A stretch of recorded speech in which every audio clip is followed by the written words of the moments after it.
Madam Attorney General, let me ask you this question. Were you consulted by the White House before they deployed National Guard troops to cities in the United States? I am not going to discuss any internal conversations with the White House. You won't even say whether you talked to the White House about this?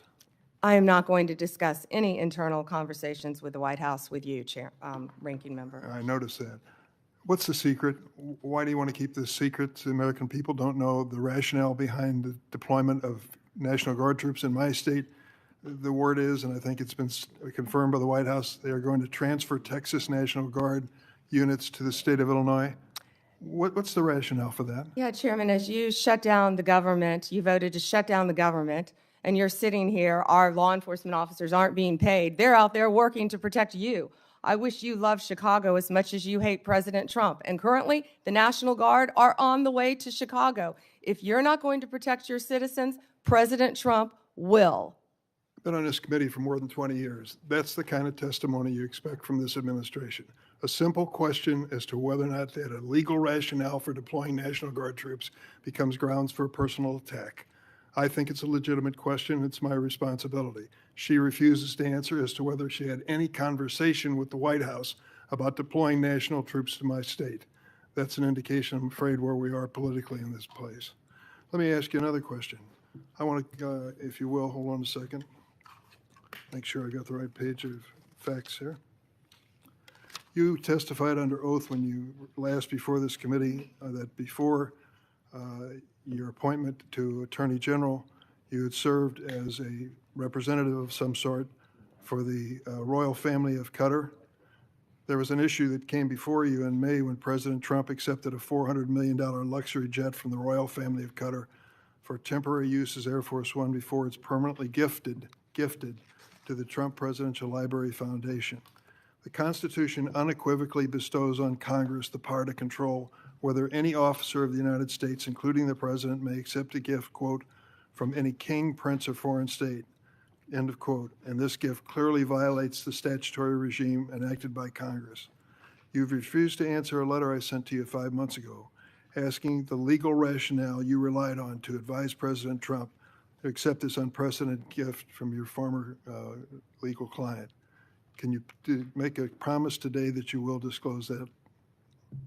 Disclose what, Ranking Member? I assume there was a letter or some sort of statement from your office to the White House to advise them that you felt it was permissible? First, to address my role with Qatar, as I addressed with you during my confirmation hearing, I disclosed it in my SJQ. In private practice, I worked for Qatar for anti-human trafficking for the World Cup. That was my only involvement, and I made that very clear, and I'm very proud of everything I've done with anti-human trafficking. Obviously, in preparing any advice for the President on a jet or anything else, we consult with the Office of Legal Counsel. The confidentiality applies to their input as well.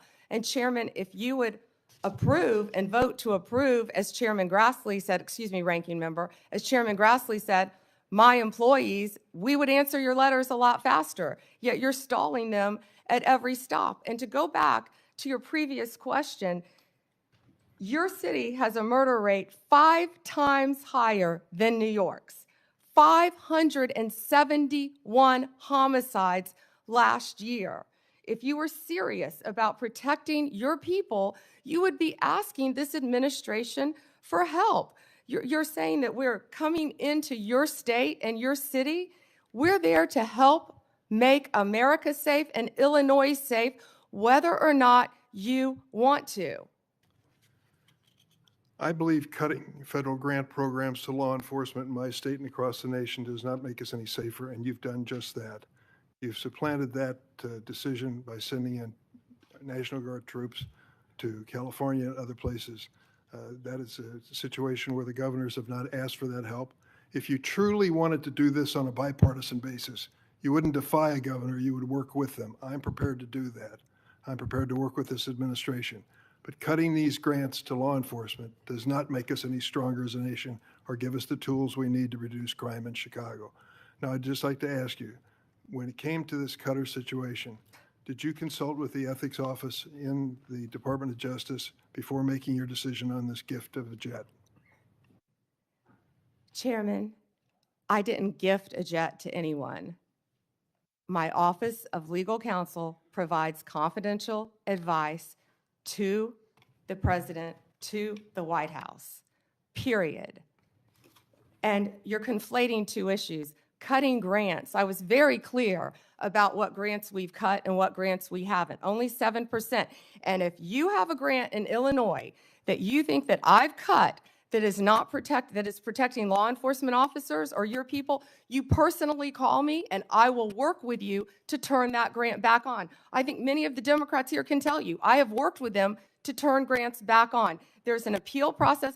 Tell me a specific grant that I have turned off in Illinois that would help law enforcement, and I will work with you. But you have not done that. Did you And take again, a look? the National Guard is on the way right now as we speak. Oh, by the way, so is Director Patel and Deputy Attorney General Todd Blanche. You're sitting here grilling me, and they're on their way to Chicago to keep your state safe. Madam Attorney General, it's my job to grill you. Investigation of your agency is part of my responsibility and this committee.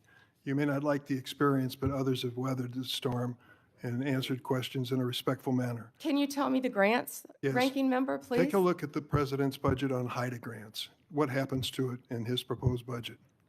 I'd be glad to meet with you on the It's grants. cut by 1/3 from $300 million to 196. That's one example of a grant that works, and your administration has suggested cutting it in the budget lies ahead. I want to ask you about items in a letter I sent you in July that you have not answered. In February, you made a public claim that the Epstein client list was, quote, sitting on my desk right now for review, end of quote. You then produced already public information and no client list at a major media event hosted at the White House. Attorney General Bondi, why did you publicly claim to have the Epstein client list waiting for your review and then produce nothing relevant to that claim? Senator Durbin, if you listen to my entire clip on that, I said I had not reviewed it yet, that it was sitting on my desk along with the JFK files, the Martin Luther King files, and I said I had not yet reviewed it. And if you see our memo on Epstein, you will see, excuse me, our memo on Epstein clearly points out that there was no client list, our July 6th memo. You also didn't let me respond to the HIDA question. The budget transfers $196 million for high-intensity drug trafficking areas to the Office of Justice Programs, OJP. The Justice Department will continue to administer those grants under OJP in 2026. Going back to the Epstein files, according to another whistleblower who made a protected disclosure to my office, you pushed the FBI to review approximately 100,000 Epstein-related records on an arbitrarily short deadline in March, and the FBI was directed to flag any documents that mentioned President Trump.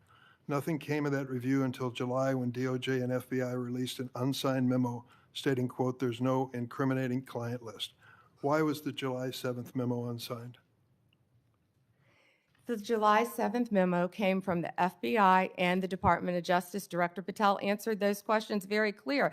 And, you know, Senator Durbin, I find it very interesting that you refused repeated Republican requests to release the Epstein flight logs in 2023 and 2024. You fought that. Did you take money from Reid Hoffman, campaign donations, Never who was a heard. huge Epstein friend? Why did you fight for years? Why did you fight to not disclose the flight logs, Senator Durbin? I can tell you I did not refuse. One of the senators here wished to produce those logs, and I asked her to put it in writing, and she never did. Yeah, I think Senator Blackburn would quarrel with you on that. But And that's I will up to the quarrel two with of you. you as to read somebody that you mentioned I never heard of. Reid So- Hoffman. So who gave the order to flag records related to President Trump? To flag records for President Trump? To flag any records which included his name? I'm not going to discuss anything about that with you, Senator. Eventually, you're going to have to answer for your conduct in this. And you won't do it today, but eventually you will. I yield, Mr. Chairman. I got Mr. Chairman? Senator Whitehouse. Thank you, Chairman. Ms. Bondi, good morning. Good morning. What became of the $50,000 in cash that the FBI paid to Mr. Homan in a paper bag, evidently?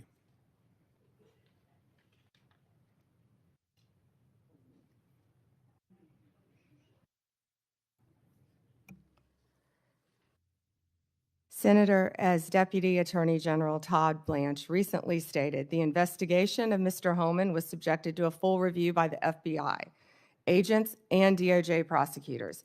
They found no credible evidence of any wrongdoing. And that was not my question.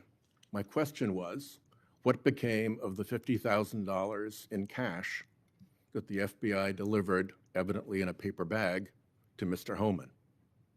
Senator, I'd look at your facts. Are you saying that they did not deliver $50,000 in cash to Mr. Homan? Senator, as recently stated, the investigation of Mr. Homan was subjected to a full A different review question. by the FBI agents, That's a by different Department question. of Justice prosecutors. They found no evidence of wrongdoing. That's a different question. What became of the $50,000? Did the FBI get it back? Mr. Whitehouse, excuse me, Senator Whitehouse, you're welcome to talk to the FBI. The report to you, can't you answer this question? Senator Whitehouse, you're welcome to discuss this with Director Patel. Did Homan keep the $50,000? As Deputy Attorney General Todd Blanche recently stated, the Okay, investigation never mind. of Mr. Never mind. Homan I can was see I'm not going to get a subject straight to full answer from you review to a very by simple the question. FBI agents and the DOJ. Do They you found know- no credible evidence of wrongdoing. You know, you're very concerned about money and people taking money, and Do you you rail know- against wait a dark second, wait a money. second, wait a Yet you second, work with dark wait a money second. groups all the time, Senator Wait a Whitehouse. second. Did you know whether or not in that investigation they looked at whether the 2024 $50,000 payment to Mr. Homan was declared by him on his tax returns? Senator, I would be more concerned if I were you when you talk about corruption and money that when you pushed for legislation that would subsidize your wife's company. The questions here are actually pretty specific. So having you respond with completely irrelevant far-right internet talking points really is not very helpful here. I'd like, Mr. Chairman, you generally like to have us be able to get answers to know, and we'll follow up with the QFR. And to the extent Patel wants to answer, that would be great as well. What happened to the $50,000? Did Homan keep it? Did the FBI get it back? If he kept it, did he put it on his tax returns? Pretty simple questions. Homan was the same guy who said there was a deal with Eric Adams. He said, if Adams doesn't come through, I'll be back. I'll be in his office, up his butt, saying, where the hell is the agreement we came to? Which brings us to the OPR investigation of prosecutorial misconduct by Emil Bovee, because he was also involved in that transaction. Yeah. What became of the OPR investigation of prosecutorial misconduct by Emil Bovee? Yeah, Senator Whitehouse, to correct you for one moment, that would be the Honorable Judge Emil J. Bovee III to you. Not at the time of this. He was an employee of the Department of Justice. And what became of the OPR investigation? It's all pending litigation, misconduct? Senator. I can't discuss pending litigation nor personnel matters. OPR customarily publicly says when there's an investigation, and at the end of it, they provide a summary. Why can't you say whether there's an OPR investigation and whether, if it's concluded, there's a summary? Senator, I'm not going to discuss personnel matters. Even public ones? Senator, I'm not going to discuss personnel matters. So, Kash Patel told this committee that his grand jury testimony after immunization, after initially pleading the Fifth, was, and I quote, sealed by the Department of Justice? How and when and why was his testimony sealed, and by whom? Senator, I'm not going to discuss any testimony, especially testimony that could be sealed with you. No, the question is, was it or was it not sealed? Senator, I'm not going to discuss that with you. Well, he also said that he worked with the Department of Justice to have his transcript released publicly. How and when was his transcript released? Presumably, if he released it publicly, that's something you can discuss because it's public. Well, Senator, I believe you discussed that with Director Patel. And I'm asking you because he said the Department of Justice made this decision and you run the Department of Justice. I would refer that to Director Patel. Even though you run the Department of Justice and he testified that the Department of Justice released his transcript publicly. If it is released publicly, we will get you a copy, Senator, gladly. If being a rather important word there, when your FBI director testified that that was a fact. Treasury compiles suspicious activity reports, referred to often as SARs, that DOJ receives automatically. Hundreds related to accounts of Jeffrey Epstein. How many of those Treasury SARs did you or Director Patel investigate? Senator, I'm not sure if you're concerned because you took money, I believe, did you, from Reid Hoffman, one of Epstein's closest confidants, not only once but twice in 2018 and 2024, if that's correct.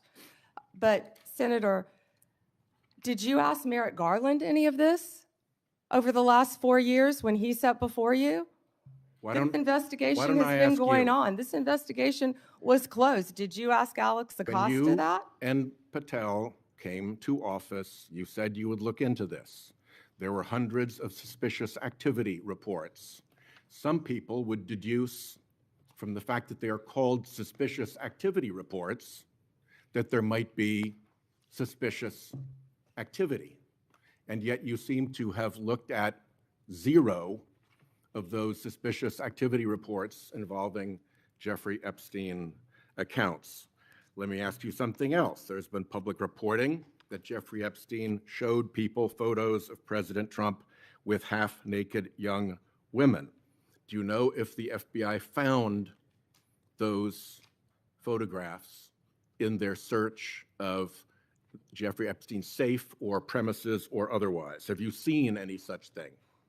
You know, Senator Whitehouse, you sit here and make salacious remarks, once again trying to slander President Trump left and right, when you're the one who was taking money from one of Epstein's closest confidants, I believe, I could be wrong, correct me, Reid Hoffman, who was with Jeffrey Epstein on multiple occasions. And the senator sitting right next to you tried to block the flight logs from being released. Yet you're grilling me on President Trump and some photograph with Epstein? Come on. The question is, did the FBI find those photographs that have been discussed publicly by a witness who claimed Jeffrey Epstein showed them to him? You don't know anything about that? Okay. Here's what well, no, we cut to something else. The Marshal Service is supposed to protect our federal judges. I have asked repeatedly for the Marshal Service to let me know if they are investigating or being inhibited from investigating whether or not there is orchestration of threats against federal judges, whether under either conspiracy laws or racketeering enterprise laws or aiding and abetting laws, whatever. But as you know, there's the person who says the threat, and then there may very well be somebody orchestrating the threat behind them. Is the Marshal Service allowed to investigate orchestration of threats, and do you know if they've taken one step to do so? May I answer the question, Chairman Grassley? The time has expired. I think it's the convention of the committee that if I've started my question in my time, you may answer the I question. was asking the chairman. Okay, before I go to Cornyn. She wants to answer the question, Chairman. Oh, please go ahead. I thought you said you didn't want to answer it. I'm Yes, sir. sorry. Thank you. Senator Whitehouse, I would be happy to sit down with you regarding any threat to any federal judge in this country. We take threats very seriously. I will set a meeting with you, with Director Serralta of the U.S. Marshals, and I will be there.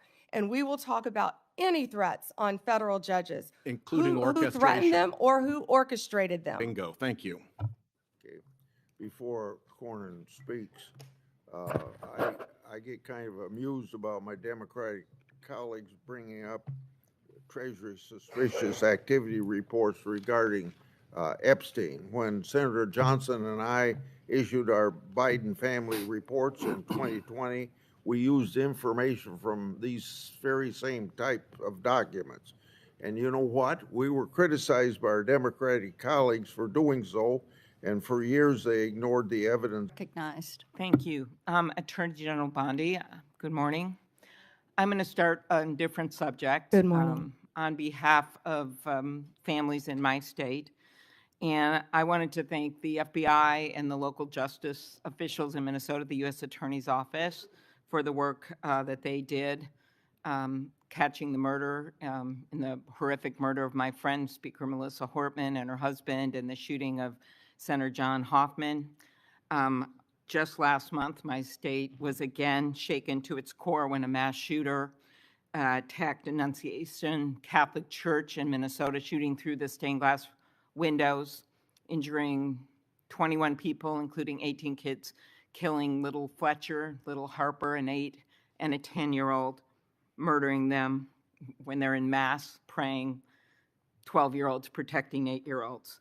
I know we've spoken about these tragedies, and we both agree that this kind of violence, whether in Minnesota or at a Mormon church in Michigan or the assassination of Charlie Kirk, has no place in our politics or in our democracy. In 2018, after the Parkland shooting, you were Attorney General, and there was a bill called the Marjorie Stoneman Douglas High School Public Safety Act. And the bill banned bump stocks, enacted red flag laws, and raised the minimum age to purchase a firearm in Florida from 18 to 21. And you actually defended the law in court from a challenge from the NRA. And we know that I'm in favor of an assault weapon ban, period. I look at these bills and I think, does this hurt my Uncle Dick in the deer stand? We have a proud tradition of hunting in Minnesota. I don't think they do. But as I talked to Director Patel, and he told me in the chair you are sitting in right now, that assault weapon bans could prevent future attacks. I talked to him about better background checks, about red flag laws, and then that perhaps we could find common ground on what actually happened in Florida, which would be to at least change the minimum age for purchasing assault weapon, because we've got 18 to 20-year-olds commit gun homicides at over triple the rate of adults 21 years and over, even though that wouldn't helped in Annunciation Church because he was a few years older. She was a few years older. But as you know, the shooter at Parkland was 19 years old, and the shooters in Buffalo and Uvalde were both 18 years old. So given your efforts in Florida, do you agree that at least raising the age for purchasing assault weapons could reduce the number of these shootings? Senator, first, that's pending litigation, and I can't discuss that at all. The 21 is pending litigation. I cannot discuss In that. Florida? But if I could go back I really the didn't know 21 this. age is pending litigation. I can't discuss that. But Senator, back to what you said about what happened in Minnesota, there is no place for that. And I believe I spoke to you after that horrific, those murders. And I'm so sorry that happened. And all of my federal agencies We're partnering with state agencies, working hand in hand in Minnesota. What I can tell you about the Second Amendment is this is the most pro-Second Amendment DOJ in American history, as you know. But we want to keep guns, as you said, where they should be, in the hands of law-abiding American citizens, while keeping them out of the hands of criminals and gangs. Since January 20th, the ATF and FBI have seized more I know than you gave these statistics. 30,000 I really illegal was, guns. I have 10 minutes. and 30,000, You have Senator given these Klobuchar. statistics, and I truly appreciate those statistics. But what I was just trying to get at was something where maybe we could find common ground on a bill that you actually defended in court in a state, which Director Patel seemed open to, and that was looking at, could we at least raise the age to 21 of the purchase of an assault weapon federally, while states look at banning these weapons overall, given these little babies that this gun is used to kill. So we can talk about it later, but that was my question, and you don't want to answer it. 'cause No, of it's pending pen- litigation, Okay, Senator. but your views on this is not pending litigation. So I want to get to the independence of the Justice Department. At your nomination hearing, I specifically asked you to provide assurance to every member of this committee that the Justice Department will only follow the facts and the law, and the White House will play no role in the cases investigated or brought. You stated in response, this was you, politics will not play a part in my decisions. And you also said the Justice Department must be independent and must act independently. Do you believe that you have upheld that commitment? I absolutely have upheld that commitment, Senator. I pledged that I would end the weaponization also of the Justice Department, and that America would once again have a one-tier system of justice for all. And that is what we are doing in this country. We saw this with the president directing an investigation prosecution of Chris Krebs, the former head of cybersecurity, Lisa Cook, who is a current governor of the Federal Reserve, Director Comey. And the president, and I know you have said that you will not discuss discussions you've had with the president about Comey. Is that correct? That you won't testify here about that? Because I was going to ask you if you received advice, instruction, or request from anyone at the White House to direct the department to engage in any investigations, prosecutorial actions, including decisions not to investigate or prosecute anyone. I'm not going to discuss any Okay. conversations. But then how about the Truth Social post on September 20th, 2025, in which the president said, "We can't delay any longer, Pam," using your name, "not bringing criminal charges are killing our reputation," his words, "and credibility." And then goes on to tell you to prosecute a member of this committee, to prosecute the Attorney General of New York, and to prosecute James Comey. Do you consider that a directive to the Justice Department? Senator Klobuchar, President Trump is the most transparent president in American history. And I don't think he said anything that he hasn't said for years. Okay, it has been reported that you initially pushed back against requests by senior Trump administration officials to push out or fire the acting U.S. Attorney in Virginia, Eric Siebert, who's a conservative Republican, who made the decision that the evidence was not there to prosecute Comey. What made you change your opinion? I am not going to discuss personnel decisions. Okay. Is it true that the career prosecutors in the Eastern District of Virginia found that there was insufficient evidence to bring criminal charges against former Director Comey? I am not going to discuss pending cases because Comey was indicted in the Eastern District of Virginia by, I may point out, one of the most liberal grand juries in the country. Okay, let's go on to other firings or terminations. Last week, the Justice Department fired at least 2 senior attorneys in the Eastern District of Virginia, including the office's national security chief, Michael Benary. It is reported that his firing came following criticism from a right-wing social media commentator who wrote, "One can only assume He was part of the internal resistance in the Comey indictment. In fact, he did not work on the Comey case. Instead, he was working on pursuing justice for service members killed in Afghanistan. How does firing a 20-year national security prosecutor enhance public safety? Senator Klobuchar, I'm not going to discuss personnel decisions, but the personnel issue that I'm having right now is that all of my agents, all of my lawyers are working. My agents are on the street working without a paycheck because your party voted to shut down the federal government.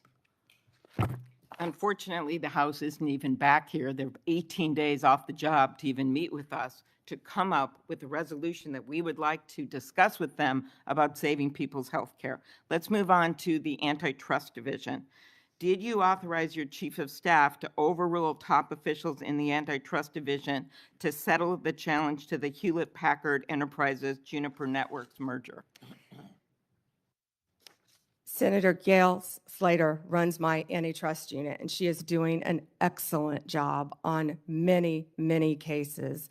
As you know, that is a pending case. Okay. In any merger, just to clarify, in any merger, Senator, there is a deal struck with our office and with the corporations involved, but then that also goes to a court to certify in any merger. In any merger, it's a multi-step process. Okay, I and will that ask some process is further still pending, questions Senator about Klobuchar. antitrust. I just had one other thing. DOJ can now take the extraordinary step of Time's subpoenaing expired. journalists. Has the Justice Department issued any subpoenas to journalists under the updated guidance?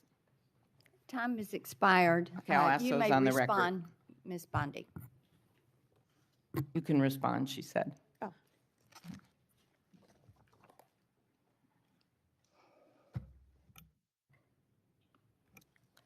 Senator, my office in April restored the Justice Department's longstanding norm on this issue. It was AG Garland who had deviated on the media investigations policy, allowing self-identified journalists using this self-serving status as a shield against being held accountable for endangering our nation's security. We have taken that policy back to the norm, and I can't comment on whether we have or have not, or do not have pending investigations. Time has Senator Klobuchar. expired. Senator Lee, you're recognized. Thank you, Senator Blackburn, and thank you to the committee for holding this oversight hearing. And Attorney General Bondi, thank you for your service and for being with us. I want to start with an area where I think we have a lot to agree on. In May, your Bureau of Prisons issued a directive to expand the availability of home confinement. The directive said it was rooted in the principle of smart, fair criminal justice reform and explained that smart reform and public safety can go hand in hand, and that second chances are not just possible, they're necessary for a justice system worthy of the American people.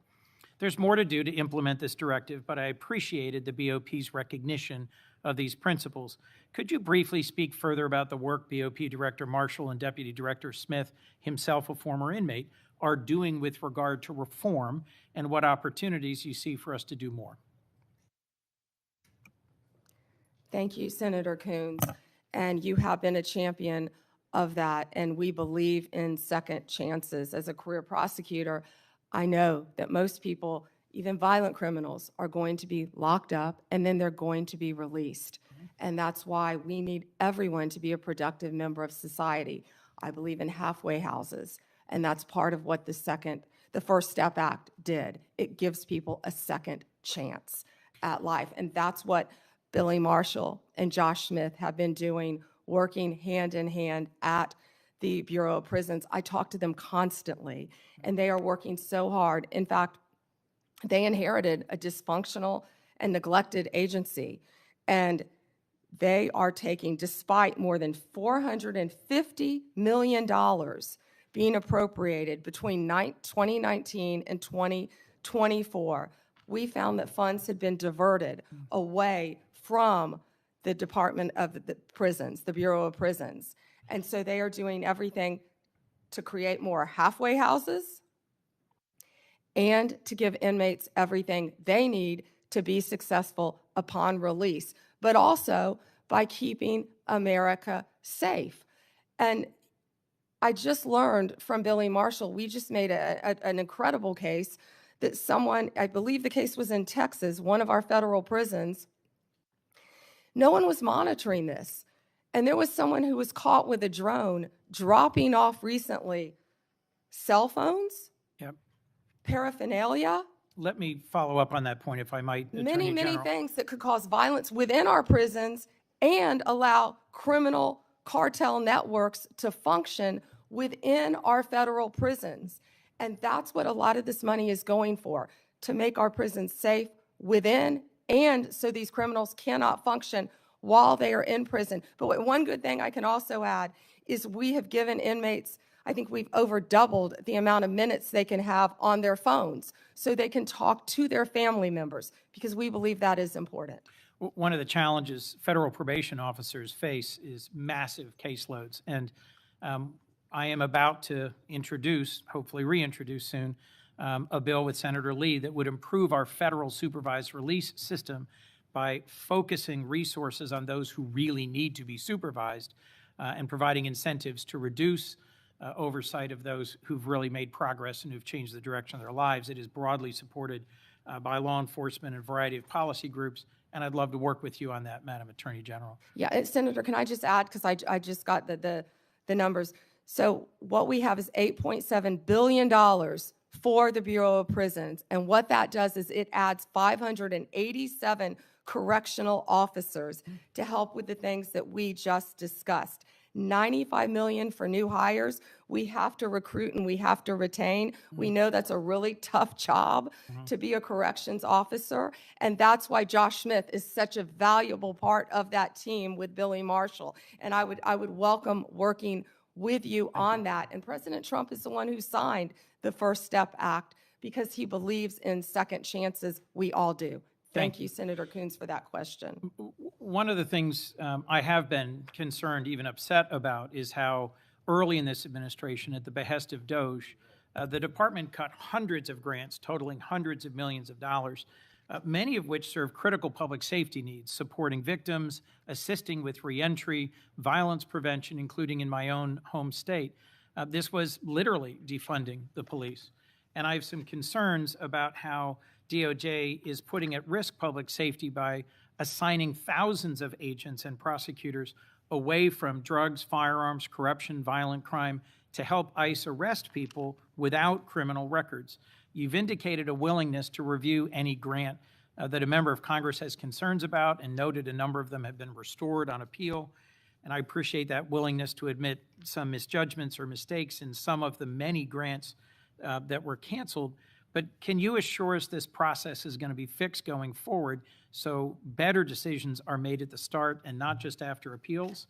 And can you assure us that we are not leaving doors wide open for crime and criminality in our communities and over-focusing on arrest and deportation of those without criminal records? Yes, Senator, thank you for that question. And as I said earlier, we are reviewing all the grants, and I believe we have, I say, turned some back on for senators who have called. It doesn't matter what state you're from. If it's a law enforcement grant, if it's protecting victims, let us know and we will work with you.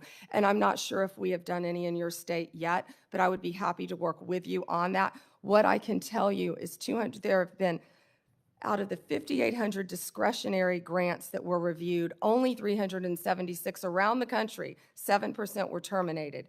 225 of the grant recipients have appealed that termination.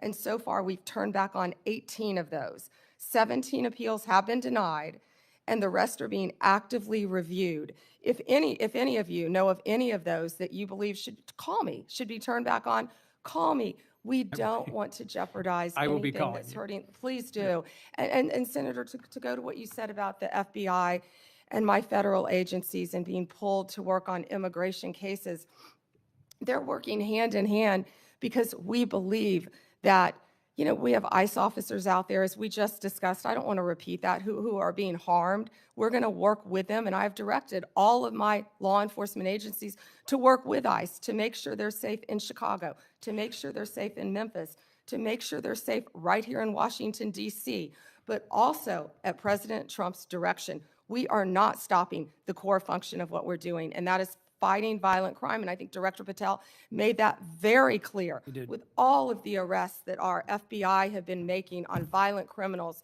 And, you know, there's so much that we can't talk about here, but if any of you are on the Intel Committee, you know we are fighting terrorists around this country every single day. Our lawyers are shut down right now. They're not getting paid, but crime is not stopping. They are working around the clock to not only keep our country safe, Senator, but to keep our world safe. And they will Madam Attorney continue General, to I do think, that. I think all of us hate that there's a shutdown and its impact on the federal workforce, and are working to find a way out of this shutdown, but one that will also restore cuts to healthcare. We could spend a lot of time on that, but let's focus on, if I could, two more questions related to your service as the Attorney General. The government's asserting the authority to summarily kill people. It says our cartel members through military strikes against boats on the open ocean in the Caribbean. Congress has never authorized such a use of military force, and it's unclear to me how the administration has concluded that these strikes are legal. I'm concerned with what the limiting principle is, whether the government could summarily kill people. It just declares our cartel members as well as unlawful combatants inside the United States, or if they were American citizens. This isn't about defending cartels, and these aren't hypothetical questions.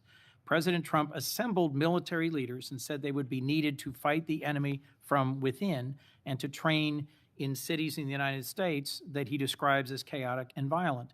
Due process is the cornerstone of our Constitution.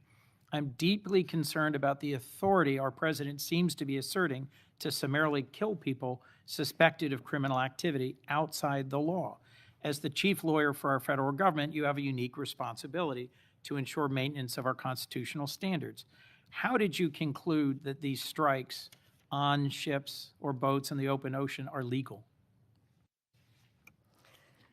Senator Coons, I'm not going to discuss any legal advice that my department may or may not have given or issued at the direction of the president on this matter. Regarding Venezuela, what I can tell you is Maduro is a narco-terrorist, and we announced I announced $50 million reward for his capture to bring him to this country to face charges. He is currently under indictment in our country. Drugs coming from Venezuela are killing our children at record levels. And They have members been of this flowing committee are into as this passionate country. as you at protecting our families and our communities from fentanyl, but we also need to protect our sailors on the high seas who are conducting freedom of navigation operations in the South China Sea from just an abject violation of international norms and standards about how we interdict ships on the high seas. We can push back on fentanyl and drug trafficking. Many of my colleagues have done so as former U.S. attorneys or prosecutors or attorneys general, but we have to do it in a way that is in keeping with the core values of our Constitution. My colleagues have pressed you on a number of recent actions, particularly in the Eastern District of Virginia. My colleague, Senator Klobuchar, did. And I just wanted to add my voice to those who have expressed real alarm at how in your confirmation hearing, you said you would be leading a department that would look forward, yet public statements by President Trump urging you to go after and to indict and to prosecute specific named people seem to have led to dramatic and sudden action by the department. I am gravely concerned about what is no longer a hypothetical question, which you refused to answer in your confirmation hearing, but is a real question about when or if the president demands you prosecute individuals because he views them as opponents or enemies, what you will do and what your limiting standard is, because the recent episode around the indictment of James Comey left me very concerned about the direction of the department. We're a minute and a half over, Senator Chairman. May I answer? Yes. Senator Coons, as you have stated in the past, no one is above the law. And James Comey is a pending case right now. It's a pending indictment. He was indicted by one of the most liberal grand juries in the country, by our U.S. Attorney Lindsay Halligan, Right. right here in Virginia. And it's a pending case, so I'm not going to discuss the facts of a pending case. But you can understand the Before- alarm about the circumstances of the indictment immediately following President Trump Your time- demanding that you take action to Your indict time and is up. prosecute that specific individual. Thank you, Mr. Chairman. Before Hawley, I'd, without objection, introduce two documents into the record. First one is the expanded scope of Arctic frost. The second document is a list of Republican groups and people that Arctic frost targeted, including Charlie Kirk's group, Turning Point USA. These documents show the political weaponization of the Just so the American people understand, this issue of weaponization of justice goes to the core of the integrity of our criminal justice system. And I think we can all agree that no individual, no group should be targeted simply because they are a political opponent or because the President of the United States has some personal animosity toward them. You've just said that President Trump is the most transparent president in history, tragically and chillingly. You may be right when it comes to criminal justice, because far from ending weaponization of justice, I would submit, Madam Attorney General, that President Trump has embodied it. And we have a record. It is a public record of his express instructions that certain individuals be investigated. The Attorney General of New York, Tish James, my colleague Adam Schiff, the former CISA director, Chris Krebs, the DHS former Chief of Staff, Miles Taylor. There's a list. And he has been transparent. In fact, 5 days before the indictment of James Comey, he put this post up as instructions to you. He didn't mince words. He was very open and public that you should indict James Comey and others because they are guilty as hell. No more delay now. 5 days before you indicted, or grand jury at your instructions indicted James Comey. I'd like to know from you what conversations you've had with President Trump about the indictment of James Comey.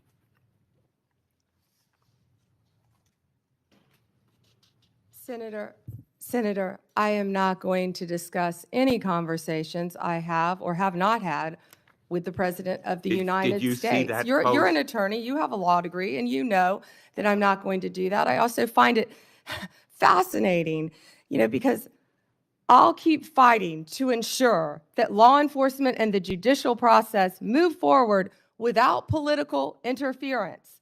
No one is above the law, not even the president. That's a quote from you, Senator Blumenthal, in 2017. Well, let me ask you then, when you saw that No post, one is above the law. That was your quote. When you saw that post, did you talk to anybody in the White House? I am not going to discuss any conversations I have, nor any investigations, So nor you were unwilling to tell this pending committee cases. about conversations with the White House And if I may regarding James continue, Comey's indictment. and if I may Let me show continue, you a picture. James Comey was indicted by one of the most liberal grand juries in the United States. The night before James Comey's indictment, you had dinner with the President of the United States. Pretty intimate group.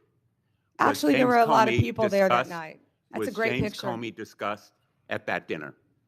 I love that picture. That's a great picture. And there were a lot of people there that night. I think the Well- entire cabinet was there. Did you discuss James Comey with the President of the United States? He was sitting just to your left. Well, 2 seats down, yes, 2 seats down. And I am not going to discuss any I'm gonna take conversations that I have as a had or not yes, have with the Because President the of the American United public States. is entitled to know, Madam Attorney General. The entire Whether cabinet was you at that dinner, took too, instructions from President Trump after he told you very directly to indict James Comey, which is weaponization of the Department of Justice.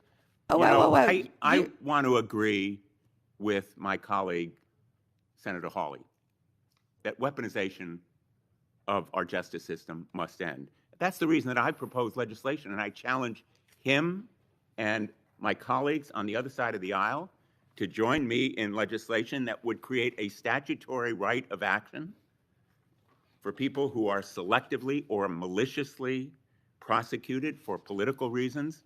It would codify your manual, the Department of Justice manual, on political prohibitions against political considerations in charging decisions, and prohibit the White House from intervening, President Trump and any other president from intervening in charging decisions. It would make reforms to the grand jury process. You've just said this grand jury was liberal. We should reform the grand jury process to ensure that the government is not abusing its power and authority, and it will require transparency and accountability reforms at DOJ so that you will and other attorneys general be held accountable for these kinds of decisions. Will you join me in supporting that kind of reform? Senator Blumenthal, I find it so interesting that you didn't bring any of this up during President Biden's administration when he was doing everything to protect Hunter Biden, his son. And I think you just saw what Director Radcliffe just released. You know, this is an effort to be Information. positive. If I can finish and answering the constructive, question, I'm not Madam going to Attorney yell General. over you. I'm not going to get in the gutter with you. But information that the Biden administration told them not to investigate Hunter Biden's involvement with Ukraine. And I'm not going to be lectured to you about integrity another topic, by and I'm hoping that someone you will review who these lied about legislative being in the military just and to be support elected a them. senator. The merger between Hewlett-Packard Enterprises and Juniper Network was settled. You authorized the settlement. It was the subject of a lawsuit to block it. The settlement produced virtually no concessions from Hewlett-Packard. It was a settlement that prompted criticism from the Antitrust Division. Did you authorize that settlement yourself?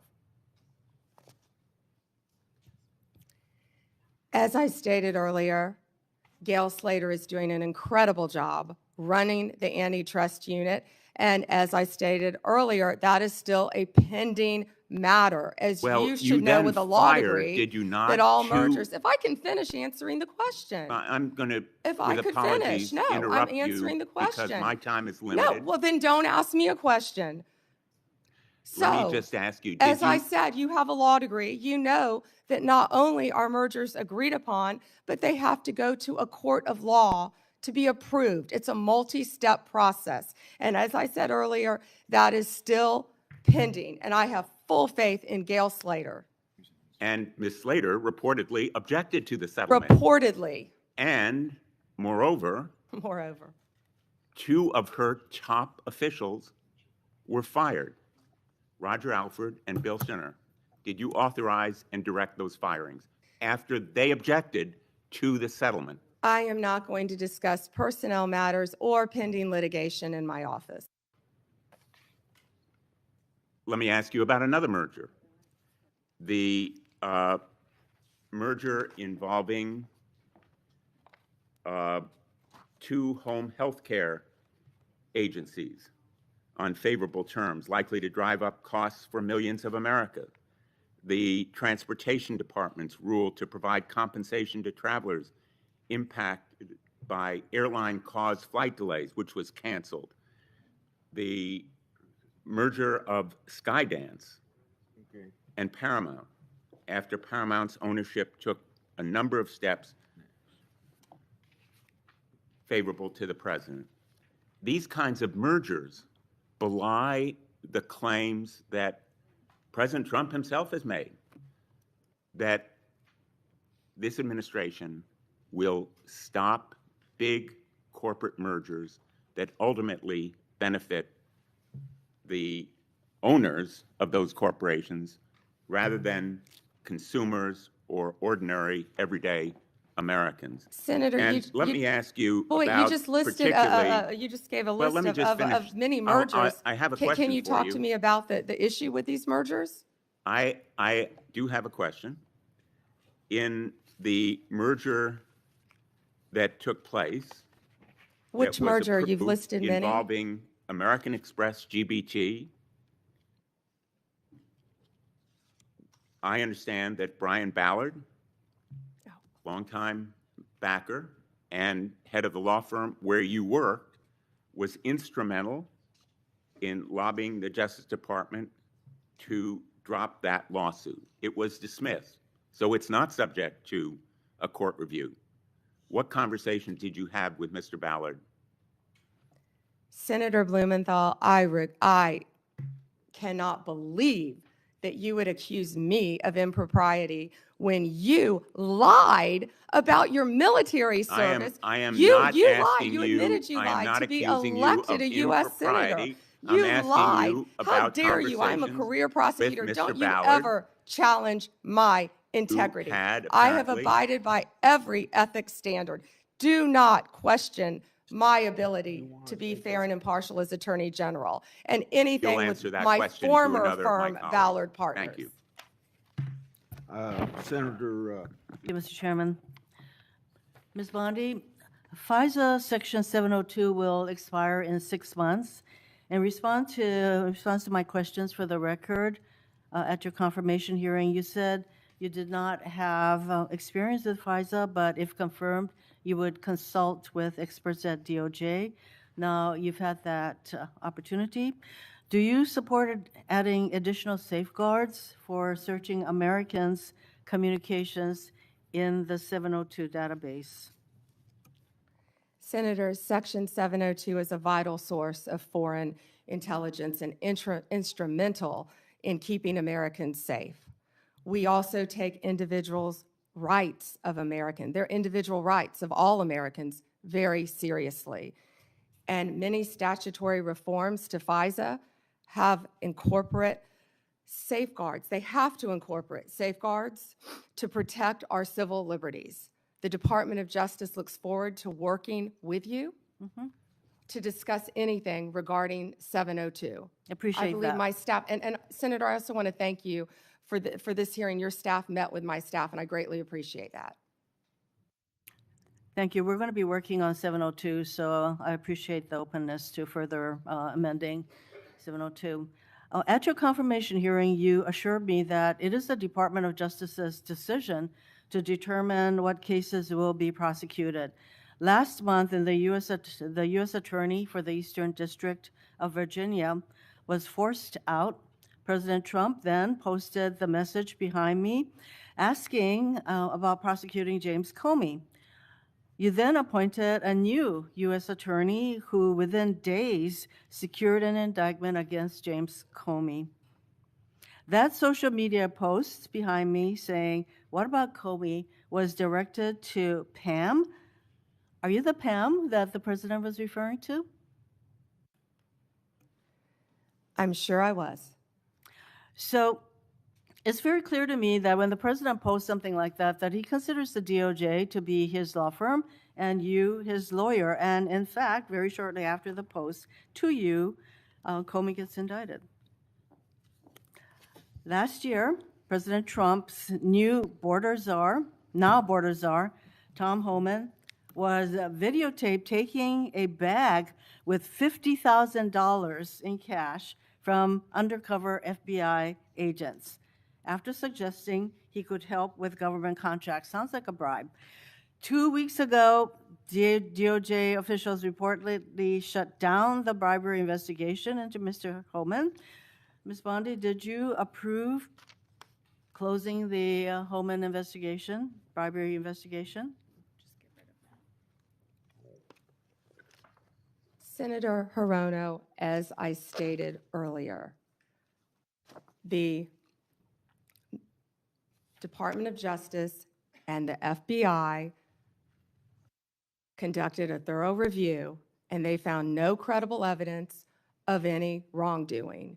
You were also on video outside the White House protesting with a group called CASA where Antifa members were. Does that mean you're a member of Antifa? You know, I simply asked the question as to whether or not you approve the shutting down of the investigation, Mr. Holman. I have to assume that you did because the FBI it reports to you. But the American people would look at the situation where this person is taking a $50,000 in cash, no less, and you testified today that a thorough investigation was done. Now, I have to assume, I conclude, that since no wrongdoing was determined, that in answer to Senator Whitehouse's question, he kept the money. He kept the money, and I hope that he put that on his tax returns as income. Next question. Over 1,200 rioters were convicted of charges related to January 6th. President Trump has since pardoned nearly all of them. As if that weren't enough, last month there were reports that a lawyer for the January 6th rioters met with senior DOJ officials about setting up a compensation fund like the one that Congress set up after 9/11 to compensate these rioters. Ms. Bondi, is anyone at DOJ considering setting up a compensation fund for January 6th rioters? Yes or no? Senator, I have had no meetings or discussions about a fund. So would you support such a fund? Would you okay such a fund? Senator, you can send me the information on the fund, and I'd be happy to look at it. No, but do you think that's a good idea to, this is what I'm getting at. Because to actually set up a fund and to have people talking with your senior people at DOJ, political people, about creating a fund, and you won't let us know what you think about that, that's pretty unbelievable. On January 30th of this year, the Trump DOJ's Antitrust Division sued to block the merger of two tech companies. Then, well-connected lobbyists met with your political deputies who overruled the career staff and approved the merger. So there's a settlement on that. And separately, DOJ sued Ticketmaster last year for monopolizing concert tickets and forcing consumers to pay outrageous fees. Ticketmaster has hired the exact same lobbyists who met with senior DOJ political people regarding the merger of the two tech companies. So my question is, Ms. Bondi, have lobbyists met with your political deputies about the Ticketmaster case? Senator Hirono, as I stated earlier, I am not going to discuss anything that is ongoing. Gail Slater runs the antitrust I would office, say and that- Gail that- Slater, if I can finish, Gail Slater is doing an incredible job running my antitrust unit. It's highly likely, Ms. Bondi, that the same lobbyists who met with your people basically got rid of the antitrust case. Senator, I don't think a lot of people I like would that say you were that out they're probably protesting with meeting you Antifa. right now. Next question. You have fired dozens of career prosecutors because they worked on cases involving President Trump or January 6 rioters. For example, one career federal prosecutor who secured over 100 convictions in Florida. He also spent time in D.C. prosecuting January 6 cases. He received an outstanding review only 2 days before you signed a memo firing him. The memo cited no reason for his firing. Are you firing career prosecutors solely because they worked on cases like January 6th that the president doesn't like? Senator Hirono, I am not going Yes to or talk no? about personnel matters with you. Well, we all know that hundreds of career prosecutors have left the DOJ, and literally hundreds, we're told. And Yeah, you know, Senator, you've are you lost- the familiar with the one DOJ that threw a has sandwich lost- at an ICE officer? Are you a Homeland Security officer? Here is the Are you familiar reason. with the one who went out on her lunch break and was Ms. Bondi, making obscene gestures? Would you say that DOJ losing These career prosecutors and the thousands of hours of experience they have prosecuting criminals, that is not a reassuring situation. Senator, many employees took the fork in the road and resigned. DOJ is hiring committed prosecutors who will actually come into the office and work and not work remotely I and think we all prosecute know violent that- criminals around the country and terrorists. And When I you- am very proud you of the fire work all of our prosecutors. I'm running out are of doing. time, so I think you should stop with your continuous interruptions, in my opinion. Mr. Chairman, I just want to close by saying that what was once the Department of Justice has become the Department of Revenge and Corruption. Rather than pursuing cases without fear or favor, this DOJ seeks to favor the president's friends and instill fear in his alleged enemies. If you're a friend of the president, this corrupt DOJ will bend over backwards to help you, just like it dropped the bribery investigation of Tom Homan, like it's considering paying money to January 6 rioters, and like it has put antitrust enforcement decisions in the hands of well-connected lobbyists. But if you're on the wrong side of this president, you will face the wrath of DOJ, no matter what the facts, law, or justice support. James Comey is indicted days after the president's social media directive. Experienced career prosecutors are fired just because they were assigned to work on January 6 cases. Blue states are sued to get highly sensitive private voter data, whereas red states are left alone. The double standard is clear, and the American people are waking up to the corruption and favoritism and the lawlessness at the DOJ. Thank you, Mr. Chairman. May I respond, Chairman? Yes.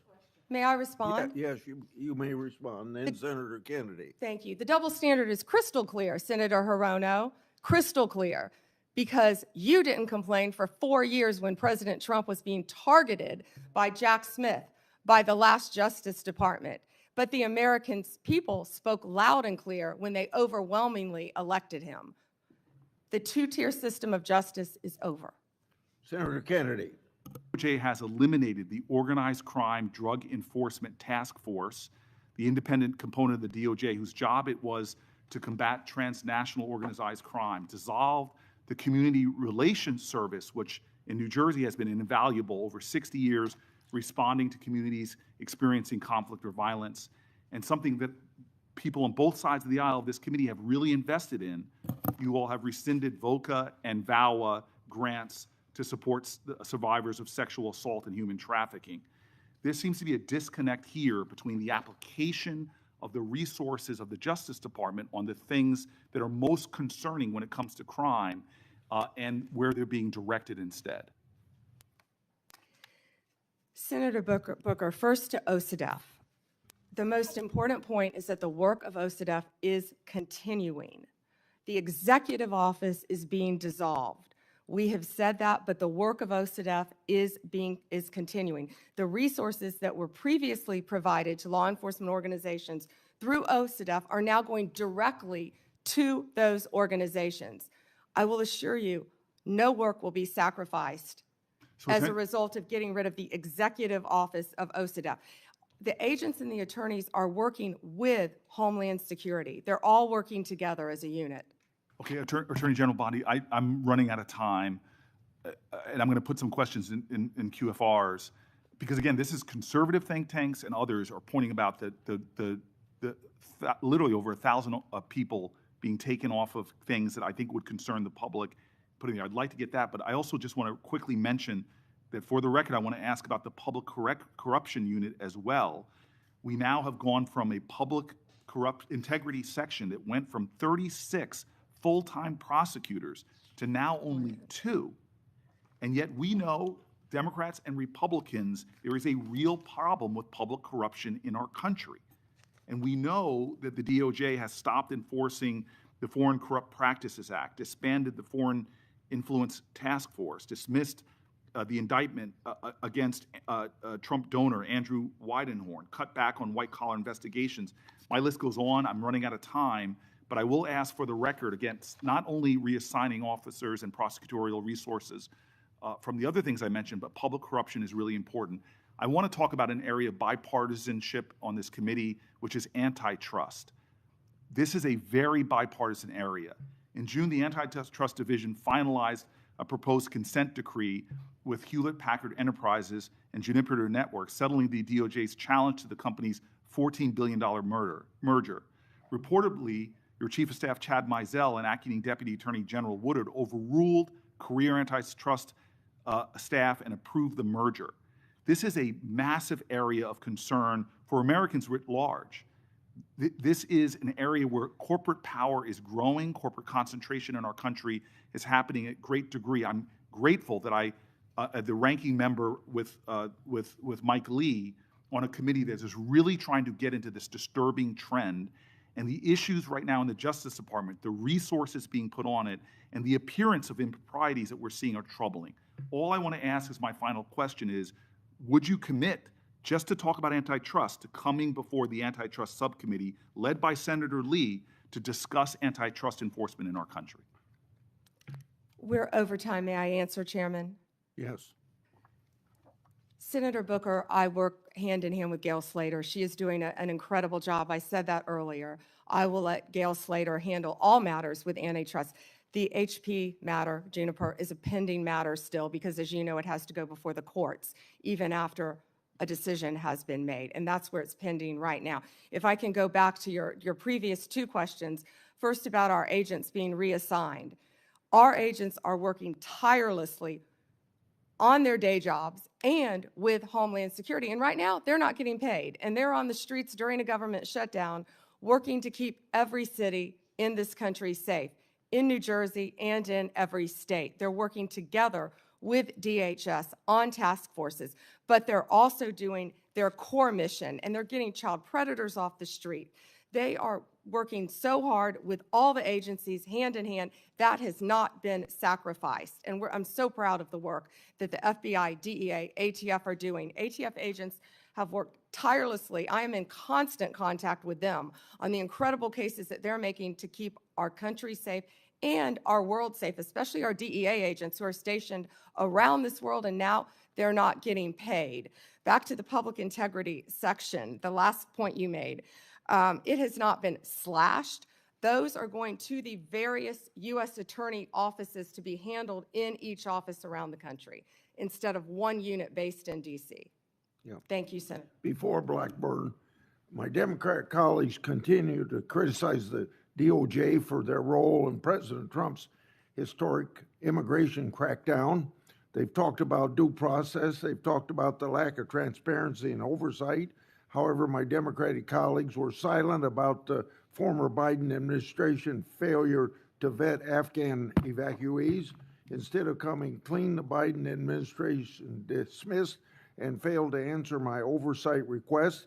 Not a peep from my colleagues about these massive vetting failures. The Department of Homeland Security Inspector General confirmed these vetting failures. Senator Blackburn. Well, thank you, Mr. Chairman. Appreciate the opportunity to participate in this hearing today, which is our, at minimum, annual opportunity to ask questions as we fulfill our obligation to provide accountability over the Department of Justice. So just sort of to level set a little bit for folks in the audience and for folks watching at home, the Department of Justice is supposed to be the nation's guardian of fairness and the rule of law. The power of the Department of Justice is built on public trust and a belief that prosecutions are based on facts and law, not on politics or personal loyalty. And I call that out, Mr. Chairman, because when that breaks down, when the public trust breaks down, then justice itself is at risk.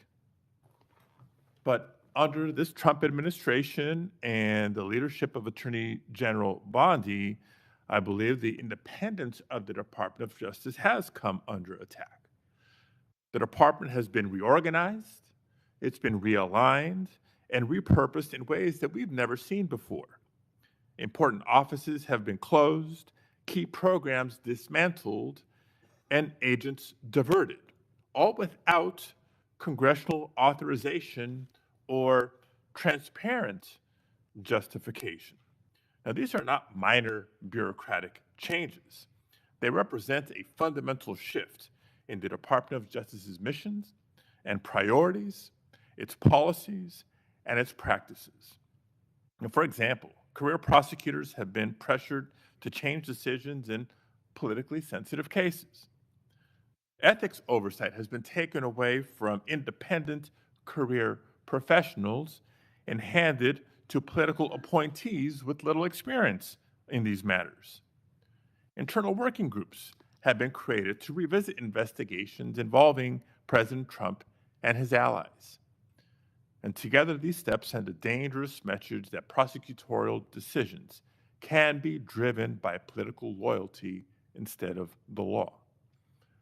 Now, even more troubling is that the Department of Justice has pulled resources away from organized crime, away from counterterrorism, away from the protection of civil rights to focus on immigration enforcement.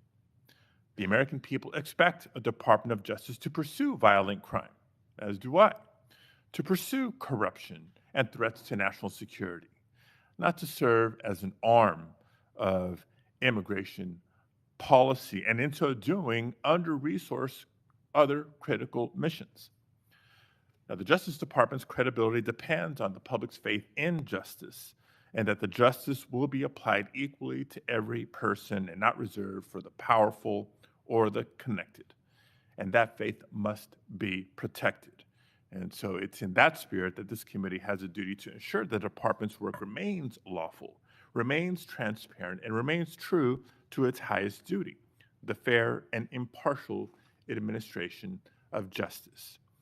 Now, that being said, I do want to get into some specific items with Attorney General Bondi here, beginning with the firing of Michelle Beckwith.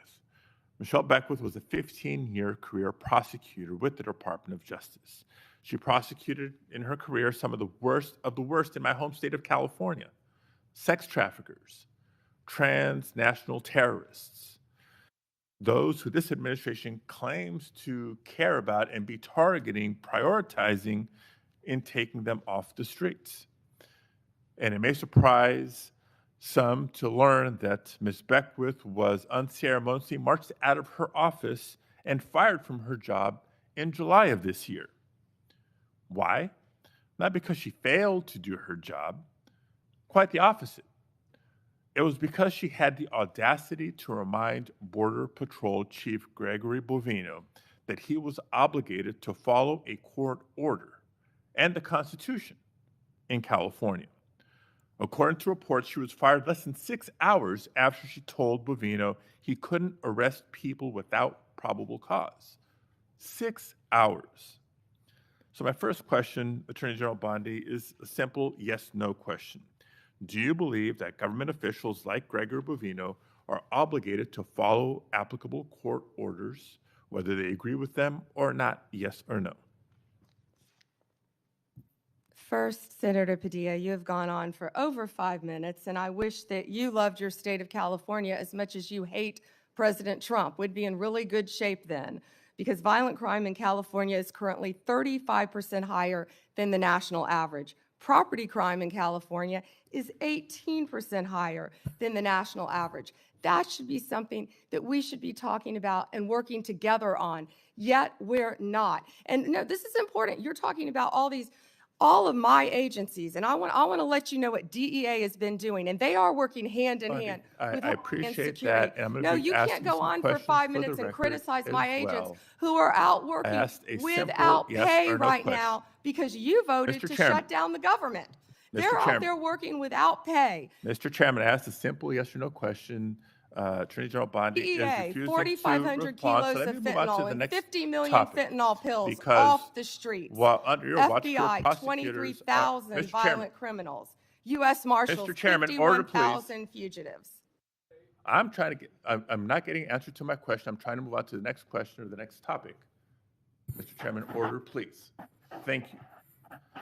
Because under Attorney General Bondi's watch, career prosecutors are being fired for telling agencies to follow the law and uphold the Constitution. Meanwhile, there are instances of allies of the president who seem to be getting let off the hook. I won't reiterate what some of my colleagues have already brought up in terms of the dismissal of the investigation into Tom Homan and his alleged acceptance of $50,000 as payment by undercover FBI agents posing as business executives looking to secure contracts with a future Trump administration. Because if the reports are true, it's not just the underlying conduct of Mr. Homan, which would be absolutely unacceptable, but the dismissal of the investigation charges raises concerns about the influence of the White House on the Department of Justice. Again, a simple question, and I'd appreciate a simple and brief answer. Whose decision was it to end this investigation? I have answered that question multiple times, yet you didn't have the courtesy to be sitting in here for the hearing. I'm not going to answer it again. And I find it interesting that you want order in this proceeding now. Excuse me, Senator. Then I You will want ask a order in this follow-up question. proceeding Mr. now. Chairman, order, You sure please. didn't I have will ask a order when you follow-up question. stormed Secretary Noem Mr. Chairman, at a press Mr. conference in Chairman, order, California, please. did you? I will ask a follow-up question. Would you commit to either releasing the tape or at least making it available for members of this committee to review, yes or no? Senator, you have not been sitting in here this entire hearing. I've answered the question, and I also want to tell Have you that not our answered ATF a agents question have about seized whether or not you would release 25,000 the tape, Ms. illegal Bondi. firearms. So we will try again and move on to a in different your home topic. state, we are prosecuting Chairman, illegal order, aliens please. who have Mr. raped and Chairman, murdered young order, please. girls. Thank you. So when I haven't been in this hearing, I've been watching from my office, monitoring the entire hearing, just so everybody is aware. But since I'm not getting answers to my questions, I'll try to ask one last subject area. Now, again, there's been increasing concerns about the politicized decision-making and the erosion of internal safeguards that protect prosecutorial independence. Before we even get into the integrity and independence of prosecutions, we get into, you have to ask the question about the independence and integrity of investigations themselves. The director of the FBI, Director Patel, was here before us just a few weeks ago.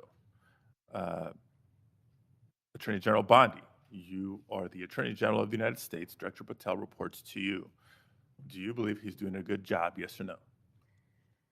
I believe Director Patel is doing a great job. You know where he is right now, Senator Padilla? Right now, heard- you asked me a question. Yes, I Director know Patel where he right is, and now I know is where in he's headed Chicago, because you said Senator it earlier Durbin, in the hearing. fighting to keep You've said it Chicago earlier in the hearing, and yes, I have been paying You attention. know, you want order in here Chairman. now, yet you stormed the Director of Homeland Security, Kristi Noem. You sure didn't have order that day, did you, Senator? Attorney General, you are under oath. I did not storm the secretary, the video. Oh, that was makes on that very video. That clear. video's been released, I believe, very public. Mr. Chairman, recent actions raise serious concerns about Director Patel's judgment and politicization, including lawsuits from former FBI officials alleging retaliatory firings and his decision to cut off longstanding partnerships with civil rights organizations and his decision to fire an FBI agent for refusing to engage in a, quote, perp walk of James Comey.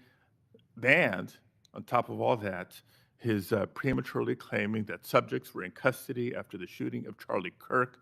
I take Attorney General Bondi's endorsement today of his work as her support for those actions. Thank you, Mr. Chair. May I respond, Senator Chairman? Yes.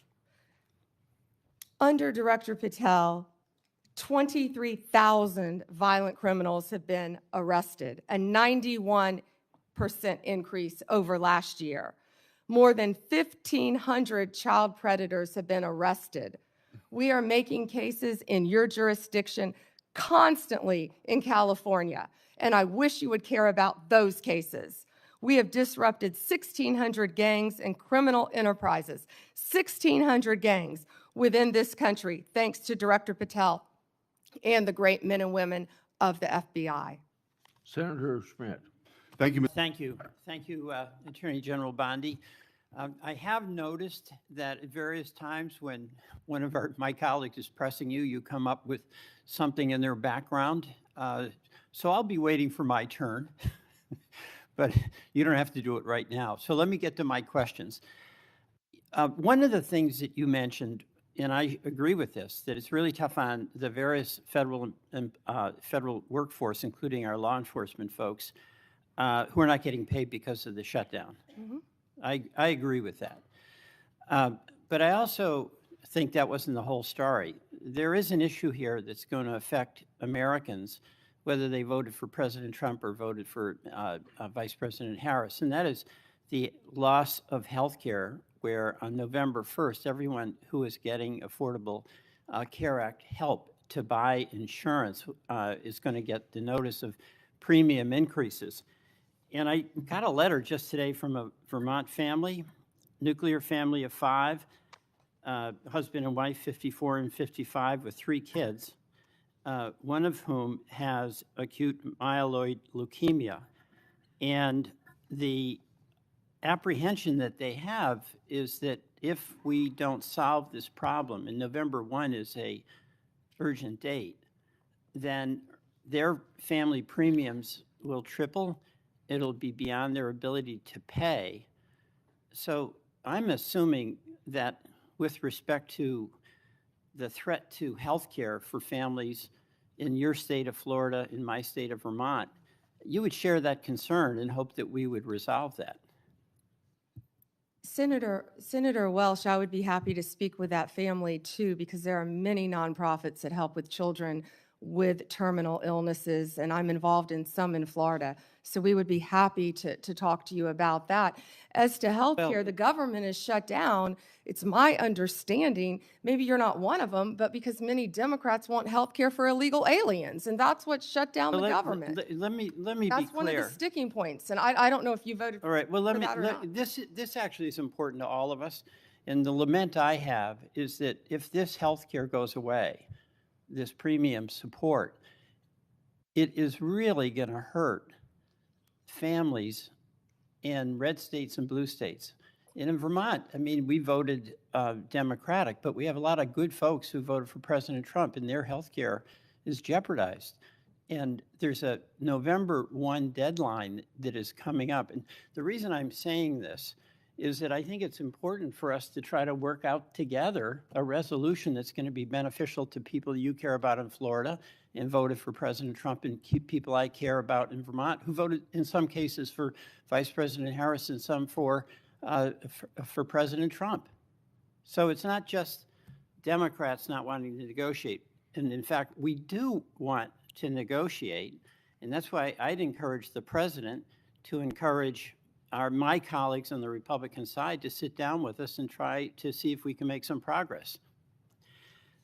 Another topic, with the respect to voting rights and the letter that your voting rights chief sent out, we got one in Vermont, and it's a demand to get all the information on the voting file. And in that letter, in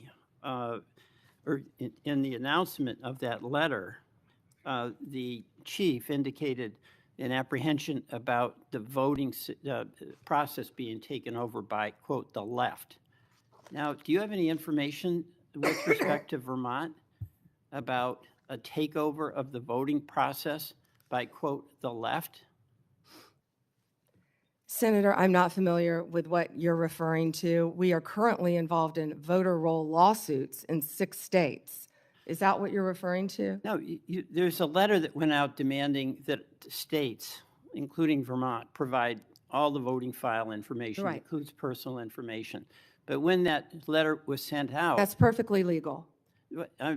but there was an assertion by the chief in this division that this was to deal with the fact that the voting process has been taken over by the left. So we got one of those letters in Vermont. And my question to you is, what do you mean by the left? And do you have any evidence that the so-called system has been overtaken by the left? We must have fair and free elections. No, I know that. But I'm asking for the specific basis. And we will have fair and free elections in this country. Okay, let me- Senator, I'd be happy to talk to my chief. Who was it who said that? It was your chief, which I assume you would know who that is. Here's the question here, okay? There is a point of view that is in dispute here about the fairness of elections. But you have the power as the as the Attorney General to use the authority of your office to make demands on states. And you did that with Vermont. That's within your right to do it. I'm not disputing your legal authority to do it. Is Vermont disputing turning over the information to our office? Vermont is, the Secretary of State is. And you can resolve that with her, but. And we have every you- right to have that information, yeah, but here's where Senator. I'm going. Why wouldn't they want to turn it You're over? a prosecutor with the awesome authority to make the decision that you're going to start an investigation against the state or against an individual. And I know from your experience as a county prosecutor and as the Attorney General in Florida, you took seriously that obligation to have a factual basis before you'd proceed, right? Senator, I take that role, I take my oath very seriously. All right, so what I'm And I asking- take fair and free elections in No, this country we very all- seriously. we all And that do. information, our office is entitled to have that information. But And we the are question involved in here- litigation on that, and I Here's the assume we'll be question involved I in have. litigation with We have- Vermont. We have a Republican governor in Vermont. We had, our former Republican governor was secretary, was the treasurer for many years, and also the Secretary of State with election responsibility. What I'm asking is, do you or does your head of this voting section have any factual basis that you can point to that justifies your demand that Vermont turn over all this confidential voting rights information? Well, it would remain confidential with my office, and you just said that you have a Republican governor, so it doesn't make sense what you just said. We've asked that of every state, Senator. Right, and I'm asking about Vermont and what the factual basis is, but we can move on. You've mentioned that you can't discuss pending litigation, and I think the committee by and large accepted that answer. But I did notice that you spoke at great length about pending litigation, specifically with respect to the questions Senator Cruz asked you about the sentencing of the Kavanaugh defendant. That's pending, right? He was sentenced to 8 years. I understand that, but that's on appeal, right? We will be appealing. Right, so that makes it pending litigation. So you made an exception with respect to No. the Cruz questions. Hold on. No, But you those didn't were- answer those were any of the things- questions that you said were pending at litigation from any of my colleagues. Those were facts that came out at the sentencing hearing. You're welcome to see the transcript of the sentencing No, hearing I with all the understand that. gruesome details of what they threatened to do to Justice Kavanaugh and other I justices. condemn what that person did. That was the sentencing. But the point here is that that's pending litigation. You indicated you're going to be appealing. It's your right to do that. And you would not, you use that justification to not answer many other questions. Justification, you're an attorney, Senator. Okay. You realize that. I do want to go back to Homan. There's a tape, right, with Mr. Homan? I mean, first of all, is there a tape that has audio and video of the transfer of the 50,000? You would have to talk to Director Patel about that. No, I'm talking to you. I don't know the answer, Yeah, Senator. you do know the answer to that. Don't call me a liar. I didn't call you a liar. You just said I know the answer. I said I don't know the answer. Well, You have to talk to okay, let Director me- Patel. What I said is that Let me put it investigation was another way. closed. If you don't know, why don't you know whether there was a tape and video?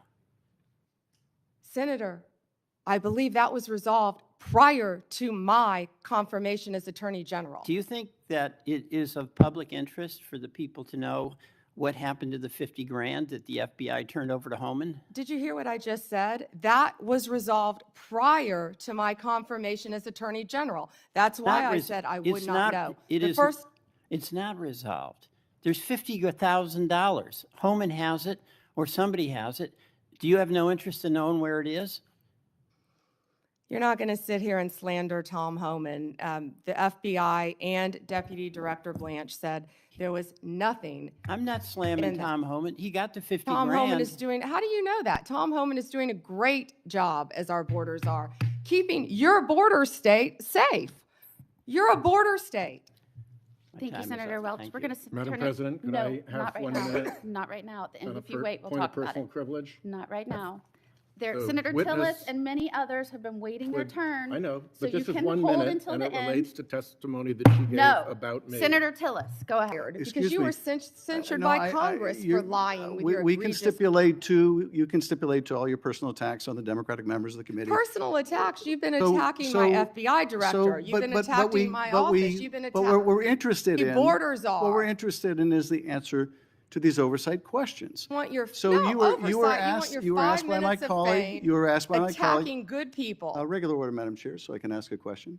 You were asked by my colleague from Vermont whether you will support providing a video or audio tape, if it exists, of Mr. Holman taking $50,000 in bribe money from the FBI.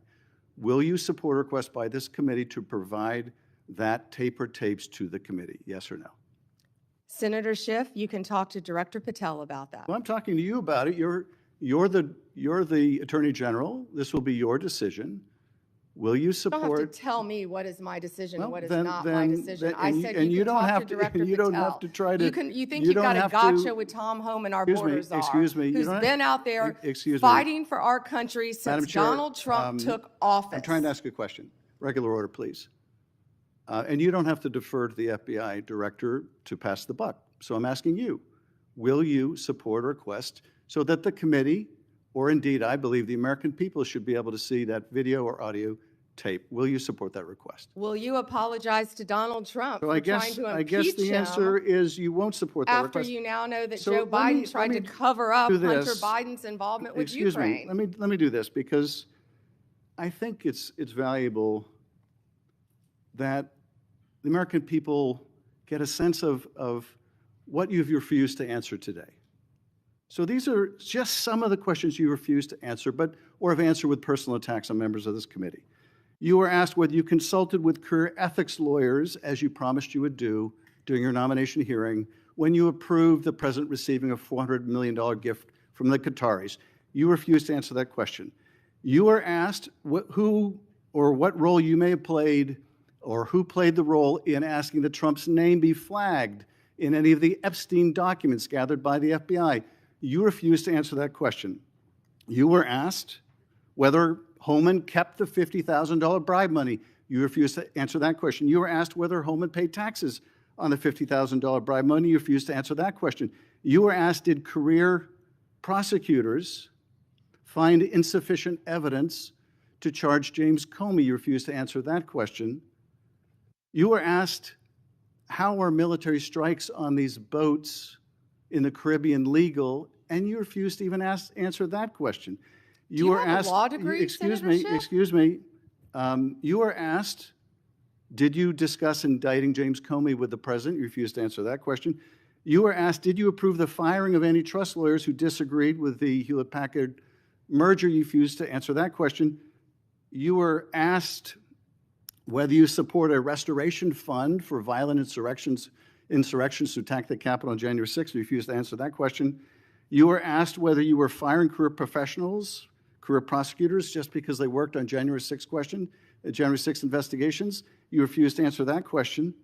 You were asked by my California colleague whether you believe government officials, like immigration officials, have to abide by court orders. You wouldn't even answer that question. This is supposed to be an oversight hearing. Oversight? Excuse me, you can attack me after my time is over. You've attacked all of us, including President Trump, for your entire career. You can attack me later, and I know you've got plenty of canned attacks. We've heard them all day today.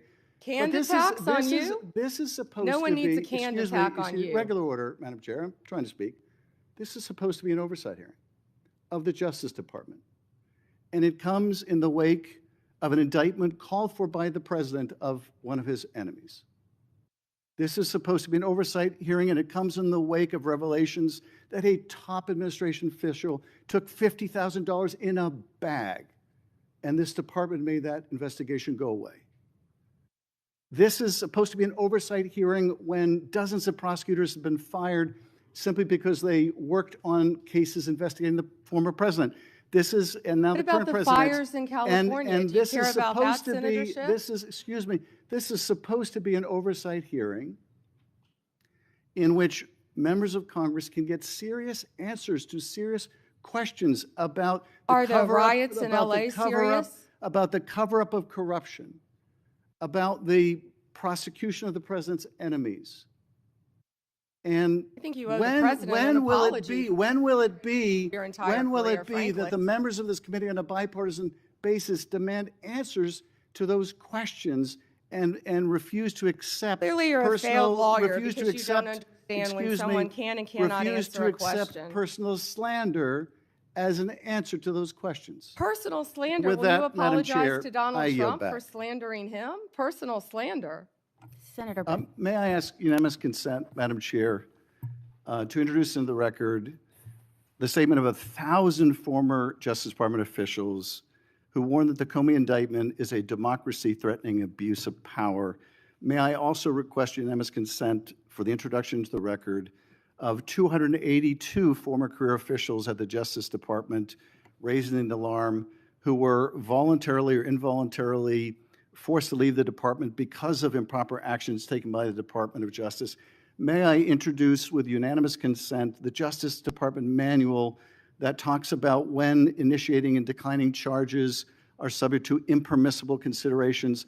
And finally, Madam Chair, may I introduce the letter for Michael Ben-Ari, a career counterterrorism prosecutor, DOJ, a letter he nailed to his door, which concludes by urging officials to do the right thing for the right reasons, to follow the facts and the law, and raises the alarm that the decision to remove experienced career officials from U.S. attorneys' offices, the FBI, and critical parts of DOJ undermines our country's abilities to counter terrorist organizations, malign nation-state actors, and countless others that seek to harm our nation and its citizens. And he believes that the priority is prosecuting the still president's arguing, enemies or are you admitting rather that? than Ms. protecting the Bondi, one country. moment. May I have unanimous Are you, consent are to you enter entering these that into the record? without objection? Thank you. I yield back. Senator Brett. Senator Moody, may I clarify one thing he entered in the record? I just want to say that I believe he entered a letter by 200 and something former employees. Well, I believe the spokesperson for that letter was also the spokesperson for Jack Smith. Senator Brett.